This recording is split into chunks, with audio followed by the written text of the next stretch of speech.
Hi guys, Madison Stacy here, and today we are finally talking about the Ninja Turtle movie. I finally saw the movie, and this is my review on it. This video is full of spoilers, so if you haven't seen the movie yet, I would not recommend watching this. Let's just jump right into it. You had to go into the movie with an open mind. It was a kids movie. It was a Nickelodeon movie. You gotta keep that in your head when you're watching the film. You're like, this is made for kids. I shouldn't really be here, but technically this is my childhood. I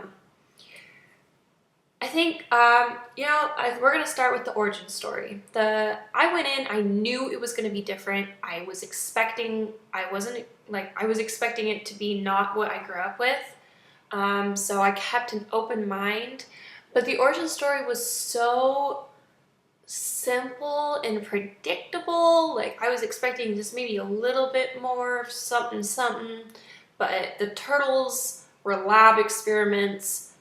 They were using mutagen from outer space, as little April O'Neil said on her videos, and the turtles and Splinter ended up being April's pets when she was a kid.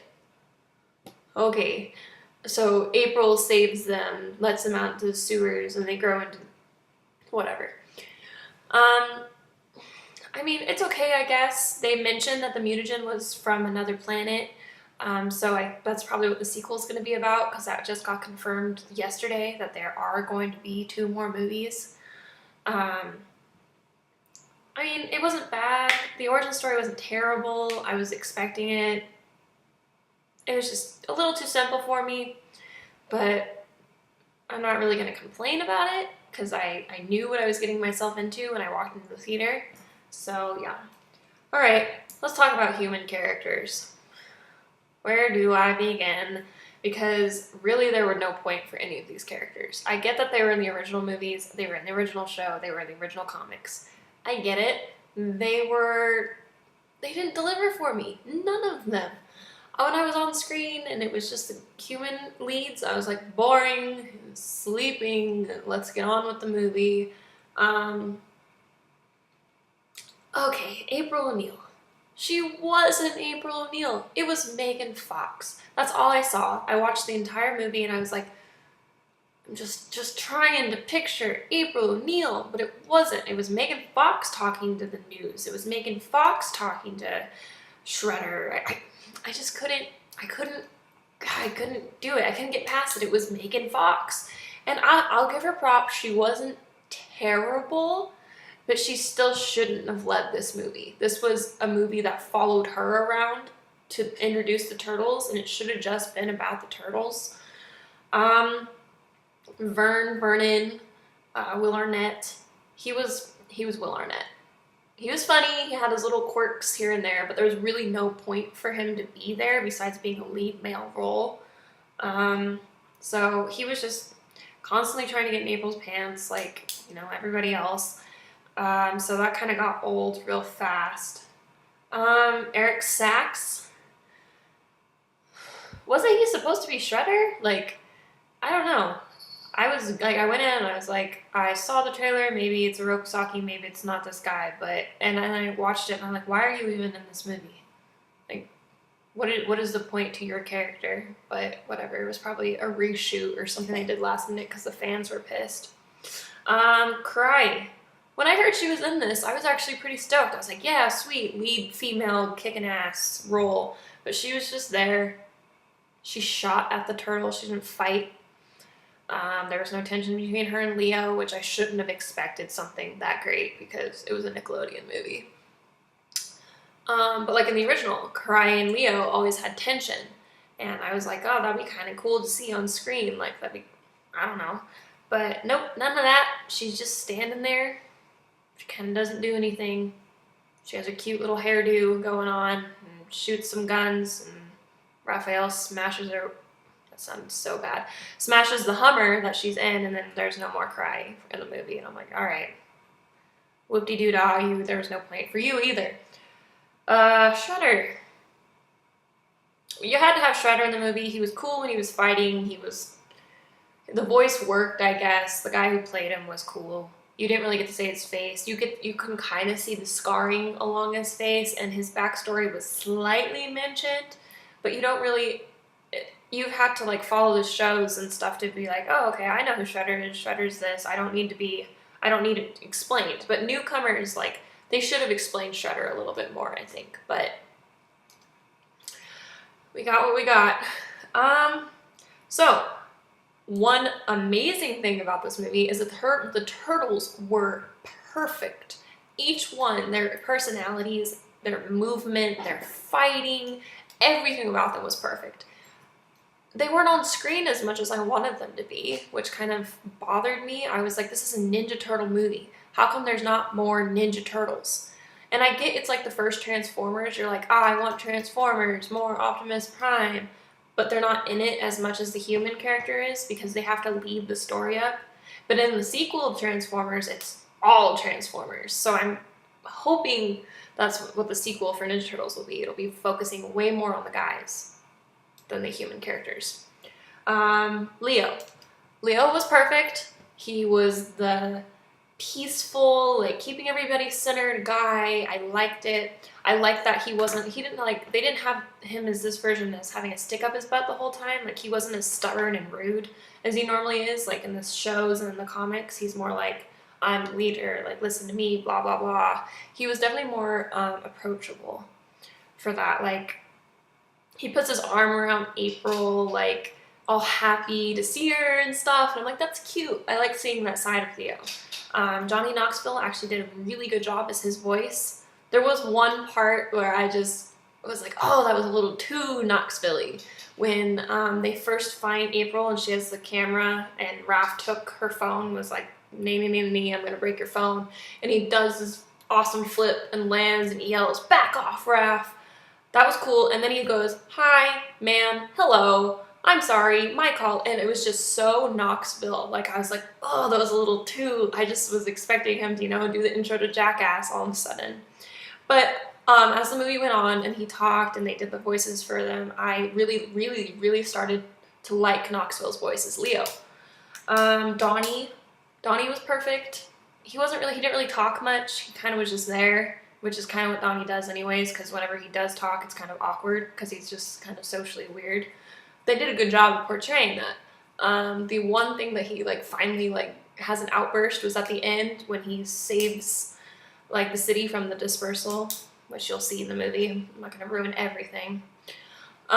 He goes, boom, system disabled, who wants Italian? I'm buying. And I was like, oh, that's kind of cute because it was kind of funny, but it kind of wasn't. It was awkward because it's Donnie. So yeah, his voice was good. Everything about Donnie was good. Michelangelo. He was hilarious. It was Mikey. I got everything I wanted from Mikey. He kept the movie humorous. There were some parts where I was like, oh my gosh, shoot myself, because this movie is getting boring. And then Mikey pops up on screen and makes everything funny, and you're like, woohoo, I needed that. I think my two complaints about Mikey would be that he was constantly trying to get with April. It started to become uncomfortable. I was like, chill, Mikey, it's not gonna happen. Calm down. He says some really inappropriate things that I'm sure little kids aren't gonna catch, but in the beginning when they first meet her, he's like, oh dude, she's so hot, I feel my shell tightening. And I was like, oh. Does anybody else know what he's talking about? Because I do, and I don't know how I feel about that. I get it, they're teenage boys, they like hot girls. Whatever. But it was just a little too much. He was also a little too hip-hop-ish for me. Mikey's supposed to be a surfer bro, dude, radical, sweet, that. I got more yo, dog, DJ Mikey in the house, homie, that feel from him. And I was like, so close, so close. But I'm not gonna complain. He was still hilarious. All right, Raphael was probably the one that got the most perfect because if you really paid attention to when they were kids, it showed Raph in the background of Master Splinter reading the book. They're training, and it shows Raph pushing his brothers around, being a jerk. It started when he was young, and Um, I thought that was cool. And then as he got older and it showed like him now, I think he was a Hulk. I didn't know the Hulk was in this movie. Like, he was huge. I knew that from seeing the first trailer. I was like, oh my gosh, Raphael is huge. It was cool because he is the muscle of the group. I get it. He got shot and rocks fell on top of him and he had a cracked shell and he didn't complain, you know. He was just, that's totally Raph. He's rude. He's brooding.